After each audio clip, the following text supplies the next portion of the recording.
All right, so what we're going to do is we're going to talk about the prairie ecosystems, Gizmo. And the way that we're going to do it is we're going to look at our bell work. Because the two bell work questions had to do with the prairie ecosystem Gizmo.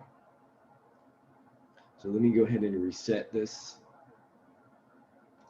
And those questions may have been difficult. Maybe not.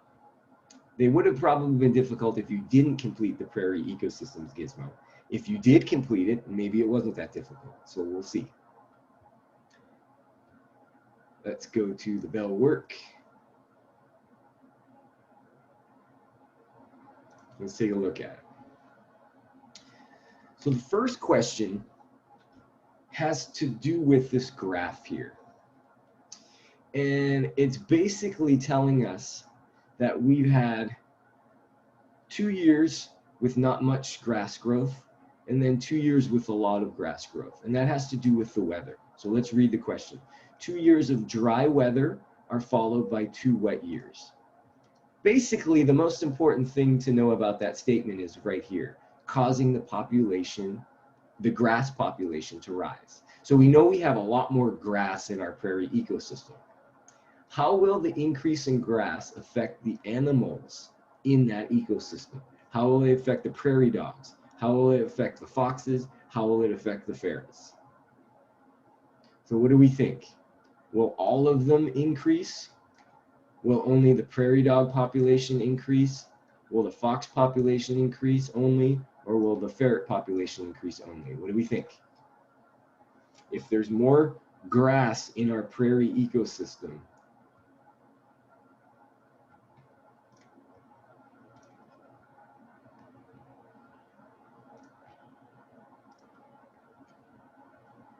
what do we think? What do we think?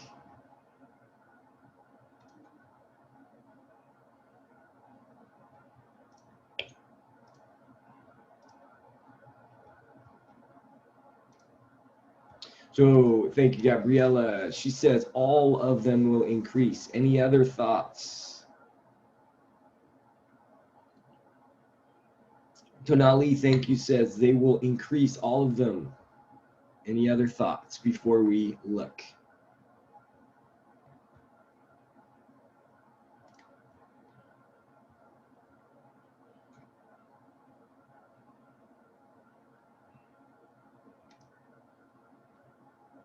Let's look at the graph and see what we need to do.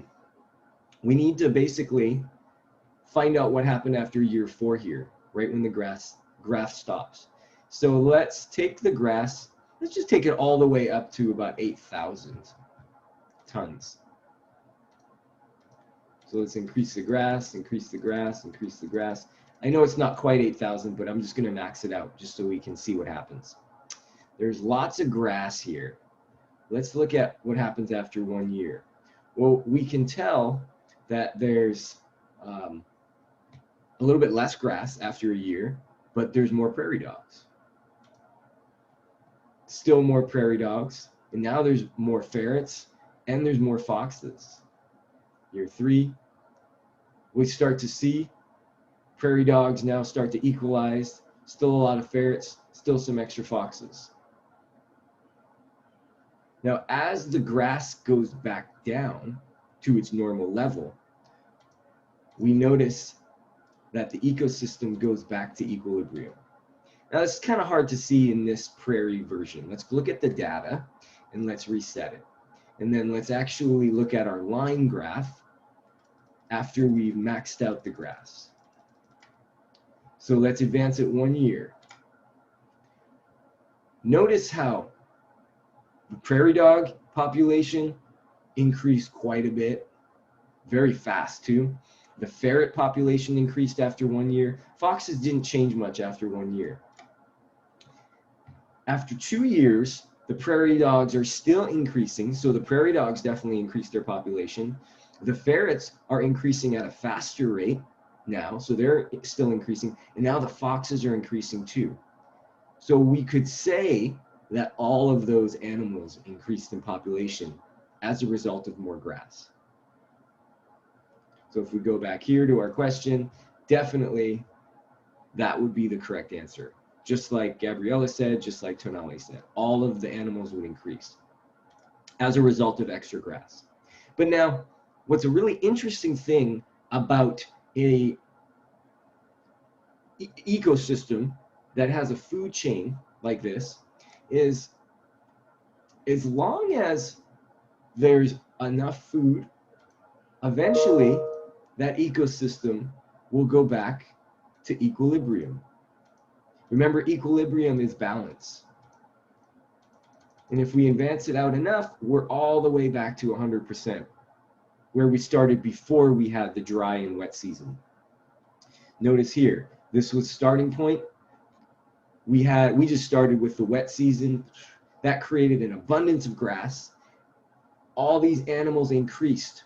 Why did all of the animals' populations increase? That's the crux of what we're talking about here. Why did all of the animal populations increase?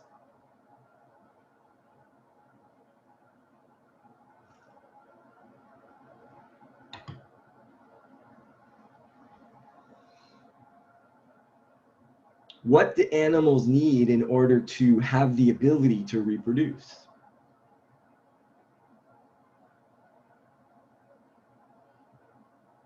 Tonali says food. That's it, right? They have more food.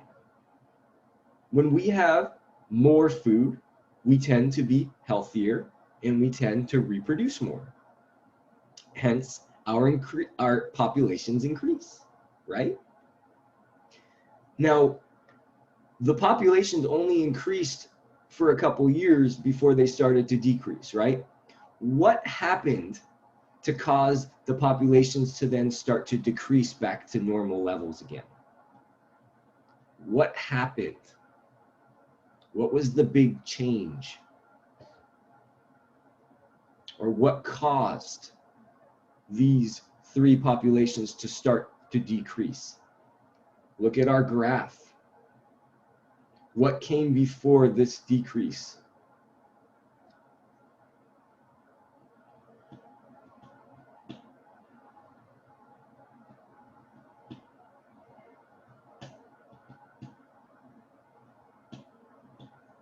So we started with lots of food. Let's reset it. Lots of food, lots of food, lots of food, lots of food. Lots of a producer. Look at what's happening to the food as we get more prairie dogs and as we get more ferrets. What's happening to the food?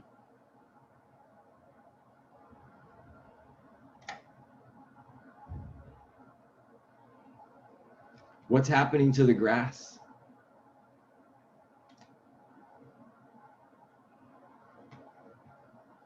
These are percentages of the population. What's happening to the grass? What's happening to the food?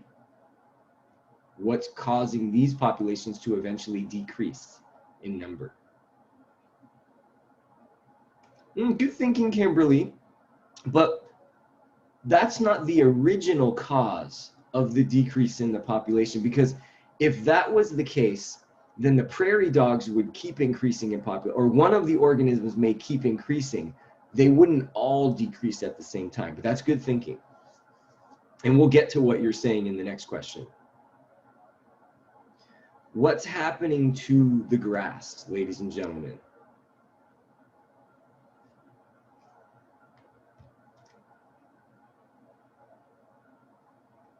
Let me start it over.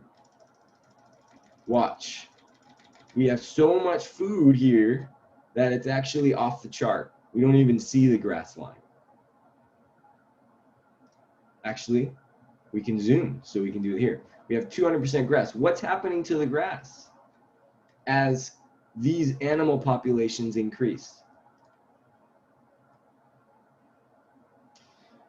Kimberly says it's decreasing. What's causing the grass to decrease?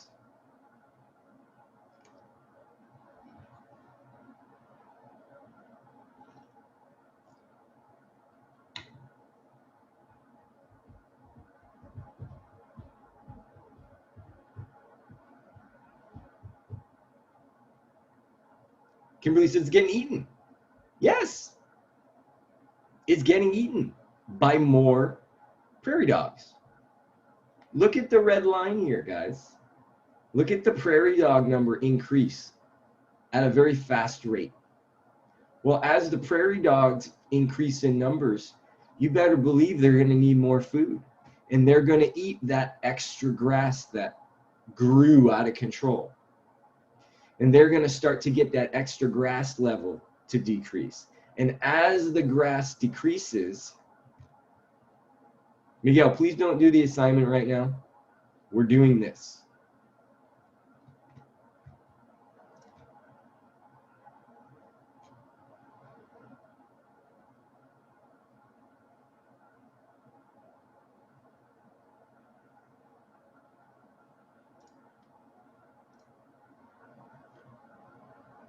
Max, is this the time to ask me a question about this? When I'm having a class discussion?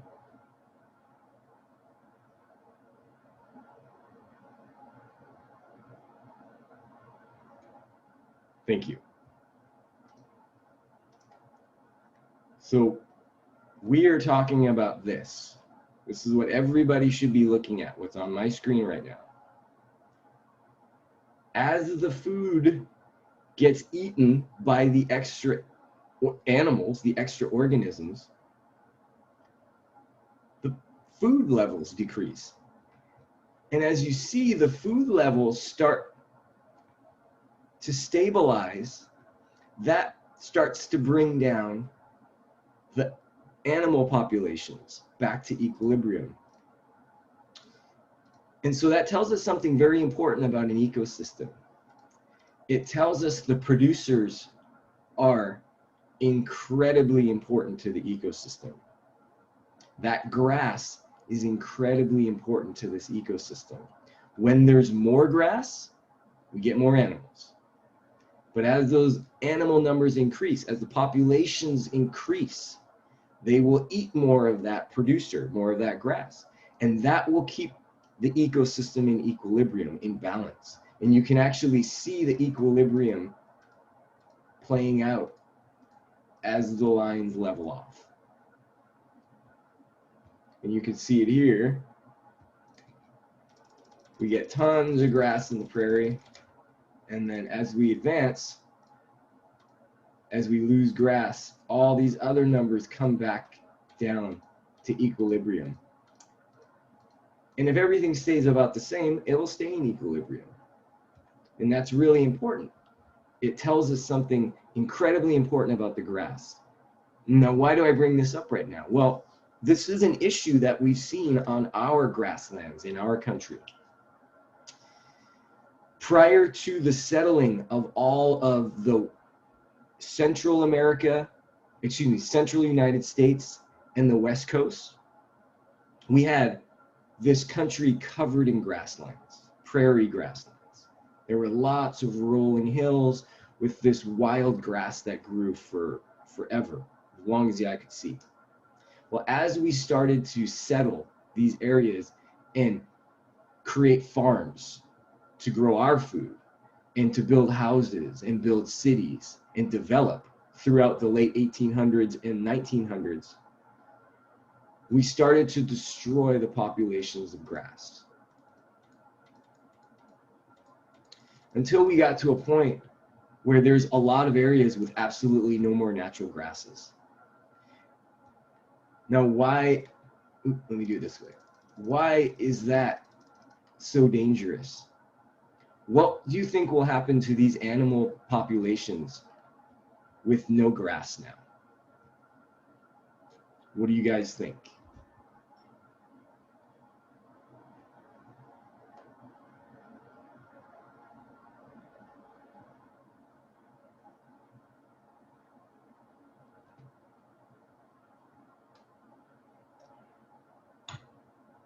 What will be the result of no grass in this prairie ecosystem? How will it affect the foxes, the prairie dogs, and the ferrets?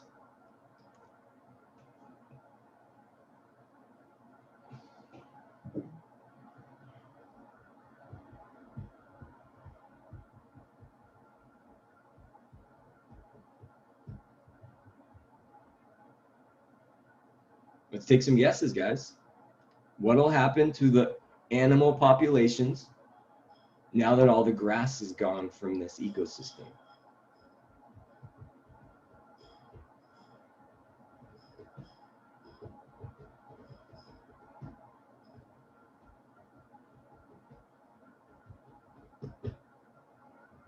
Kimberly says there'll be less. Gabby says they will start decreasing. Tonali says they will decrease. You better believe they'll decrease. Watch. Whoa, what happened? Look at how many prairie dogs we lost. We lost the ferrets. We lost the fox. Let's do 2 years. Look at how many prairie dogs are now there. They're almost extinct. They're almost gone. Look at how many ferrets we've lost. Look at how many foxes we've lost just after 2 years. After 3 years, there's no more prairie dogs. They've gone extinct. The ferrets are on the verge of extinction. And the foxes are getting close too. Now the ferrets, after 4 years, are extinct. The foxes, there's just one left. Well, I think we know what's going to happen next, right? Just give it a couple years, and there'll be no more foxes either. This is a complete collapse of the ecosystem. Simply because we removed the food source of one of these organisms. Let's show it as data here. Look at those decreases, ladies and gentlemen. That's pretty significant. And fast, too.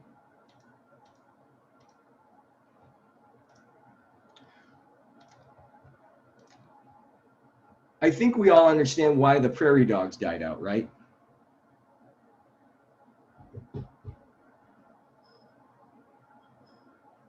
They don't have any more food if the grass is gone. Why did we lose the ferrets?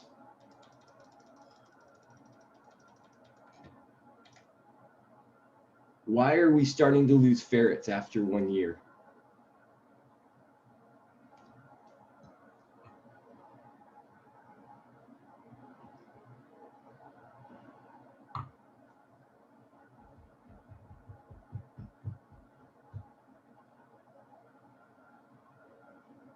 The ferrets don't eat the grass. Why does it affect them? Why are ferrets dying after a year without grass?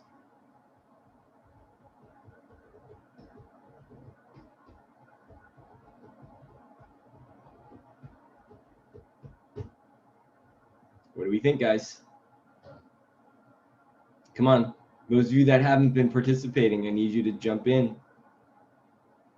Don't rely on a couple people to do the work for you. Thank you, Kimberly. So the prairie dogs eat the grass. And since the prairie dogs don't have the grass, the ferrets don't have food either. So the ferrets need a food source, right? The prairie dogs are their food source. And when the prairie dogs start dying out, the ferrets will have less, right? Just like Kimberly said. And then we can say the same thing about the foxes. The foxes could care less about the grass, but they do care about these tasty ferrets.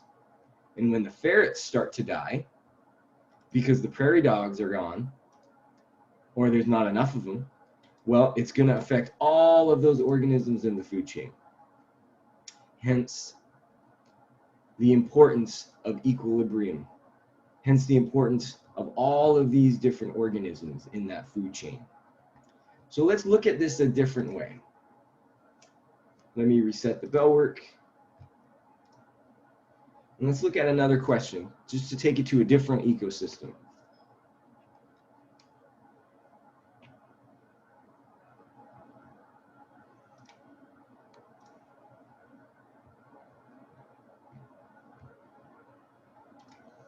Question number 2 is a different ecosystem. There's no producer there, but we can almost think of it just like the ecosystem that we were looking at, the prairie ecosystem. In this ecosystem, the flies are eaten by the frogs, The frogs get eaten by the snakes, and the snakes get eaten by the hawks. What would happen to the frogs if the hawk population suddenly decreased? If something happened to the hawks, what would happen to the frogs in this ecosystem?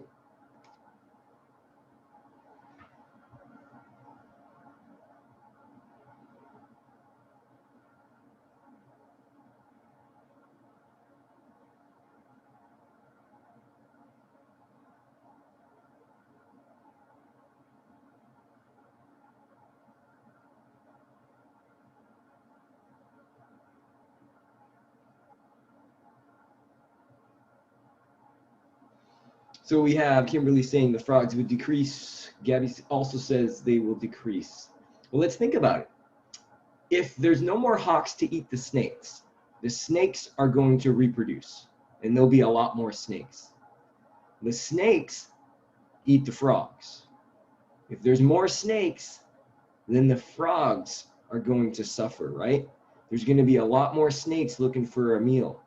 And so there'll be more frogs that won't be able to escape being eaten. And then the frog population will definitely decrease.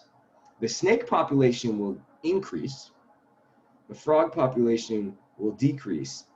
Eventually, though, that decreased frog population will affect the snakes. And without those hawks keeping the snakes in check, it could be a problem. It may not be, but it could be a problem. And we can actually look at it here if we just swap out the grass for the flies, the frogs for the prairie dogs, the snakes for the ferrets, and then the hawks for the foxes. Let's say we have just a few foxes, okay? Let's say the hawks, something happened to the hawk population. Well, let's advance it.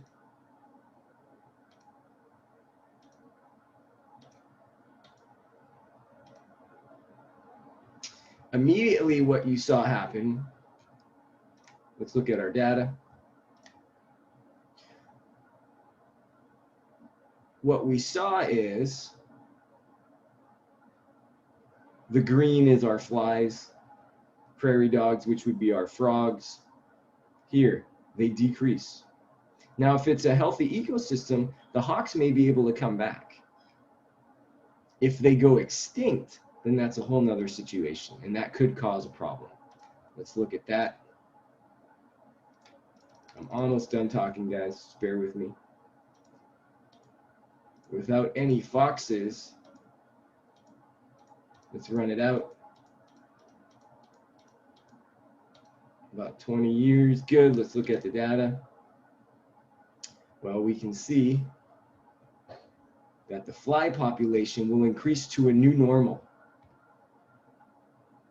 The snake population also will increase to a new normal, and then the frog population definitely would decrease in this example. So we have to be very careful. It's not going to be a complete collapse of the ecosystem like we saw when we lost the grass, or you could say if we lost the flies from that example, but it still would be very significant, and we have to be very careful.